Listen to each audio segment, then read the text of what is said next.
मामू और भांजी का इश्क एक छोटे से कस्बे में, जहां पुराने दरख्तों की छांव में घर बसे थे, रहता था आरिफ। आरिफ 45 साल का एक सादा सा आदमी था जो अपनी किताबों की दुकान चलाता था। वो खामोश तबा गहरी सोचों में डूबा रहता था और उसकी जिंदगी किताबों, चाय के कप और तन्हाई के गर्द घूमती थी। लेकिन उसकी जिंदगी में एक ऐसी लड़की थी जो उसके दिल की धड़कनों को बेकाबू कर देती थी। इसकी 17 साला भांजी ज़ारा आरिफ की बहन की बेटी थी। वो एक चंचल, हंसमुख लड़की थी जिसकी आंखों में ख्वाबों की चमक और होंठों पर हमेशा मुस्कुराहट रहती थी। वो अपने मामों की दुकान पर अक्सर आती, कभी कोई किताब लेने, कभी बस यूं ही बातें करने। आरिफ के लिए ज़ारा की ये आमद एक अजीब सी खुशी लाती थी। इसके हंसने की आवाज़, इसकी मासूम बातें, इसका हर लम्हा आरिफ के दिल को छू जाता था। लेकिन वो इस एहसास को समझ नहीं पाता था। क्या ये सिर्फ मामू भांजी का प्यार था या कुछ और? एक दिन ज़ारा दुकान पर आई। इसने अपनी पसंदीदा शायरी की किताब उठाई और आरिफ से कहा, मामू, आपने कभी इश्क किया? आरिफ चौंक गया। उसने हिंसते हुए बात टाल दी। अरे ज़ारा, इश्क तो किताबों में अच्छा लगता है, असली जिंदगी में बस दर्द देता है। ज़ारा ने शरारती मुस्कुराहट के साथ कहा, मामू, आपको क्या पता, आपने तो कभी कोशिश ही नहीं की। ये बात आरिफ के दिल में घर कर गई। इस रात वो सारी रात सो न सका। ज़ारा की बात, इसकी मुस्कुराहट, इसकी आवाज़ इसके जहन में गूंजती रही। वक्त गुजरता गया और आरिफ के दिल में ज़ारा के लिए एक अजीब सी कशिश बढ़ने लगी। वो जानता था कि ये एहसासात गलत हैं, माशरा उसे कभी कबूल नहीं करेगा। लेकिन दिल तो दिल है, वो कहाँ मानता है।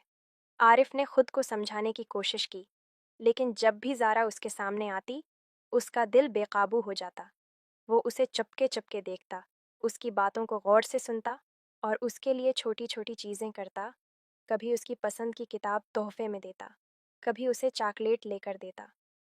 एक दिन ज़ारा ने आरिफ से कहा, मामू, आप इतना ख्याल क्यों रखते हैं मेरा? आरिफ के पास कोई जवाब न था। वो बस मुस्कुराया और कहा, तुम मेरी भांजी हो, मेरा फ़र्ज़ है। लेकिन उसके दिल में एक तूफान उठ रहा था। वो ज़ारा से अपने दिल की बात कहना चाहता था, लेकिन डर था।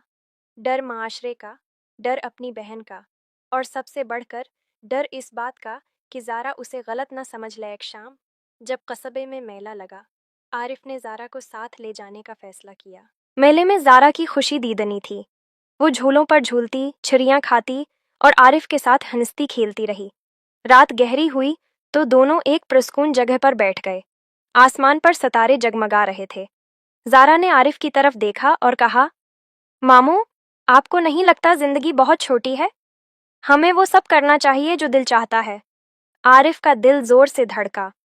उसने हिम्मत करके कहा, ज़ारा, अगर दिल कोई ऐसी बात कहे जो दुनिया कबूल न करे तो क्या करें? ज़ारा ने गहरी नज़र से उसे देखा और कहा, मामू, दुनिया तो हमेशा बातें बनाती है।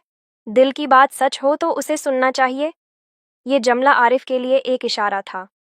उसने फैसला किया कि वो ज़ारा से अपने दिल की बात कहेगा, लेकिन उसे ये भी पता था कि ये रास्ता आसान नहीं होगा। उसने ज़ारा से कहा कि वो उसे एक दिन शहर से बाहर एक खूबसूरत जगह पर ले जाएगा, जहां वो दोनों खुलकर बातें कर सकें।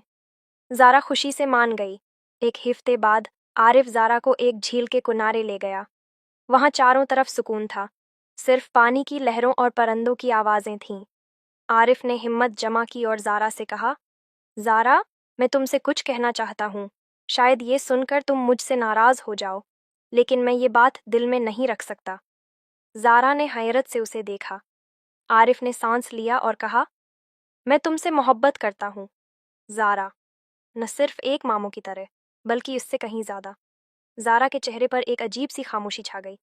वो कुछ देर चुप रही, फिर उसने कहा, मामू, आप जानते हैं कि ये मुमकिन नहीं।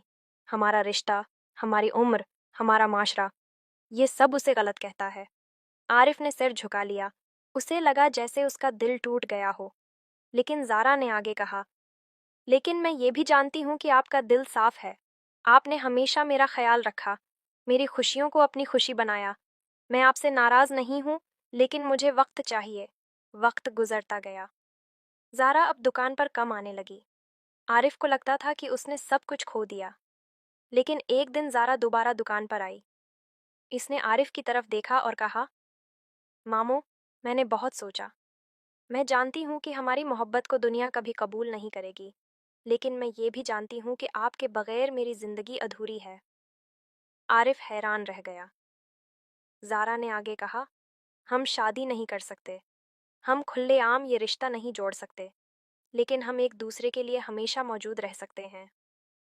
عارف اور زارا نے فیصلہ کیا کہ وہ اپنی محبت کو راز رکھیں گے۔ وہ ایک دوسرے کے لیے ہمیشہ موجود رہے، لیکن کبھی معاشرے کی حدود پار نہیں کی۔ وہ ایک دوسرے کی خوشیوں کا خیال رکھتے، ایک دوسرے کے دکھ بانٹتے اور اپنی محبت کو دل میں چھپائے رکھتے۔ ان کی کہانی نہ تو مکمل خوشی کی تھی، نہ ہی مکمل غم کی۔ یہ ایک ایسی کہانی تھی جو محبت کے رنگوں سے بھری تھی، لیکن اسے دنیا کی نظروں سے بچانا پڑا۔ قصبے والوں کو کبھی پتہ نہ چلا کہ عارف اور زارا کے درمیان کیا رشتہ تھا، لیکن جب بھی زارا دکان پر آتی اور عارف اسے دیکھ کر مسکراتا، ان دونوں کے دل جانتے تھے کہ ان کی محبت ایک ایسی کہانی ہے جو ہمیشہ زندہ رہے گی، چاہے دنیا اسے سمجھے یا نہ سمجھے۔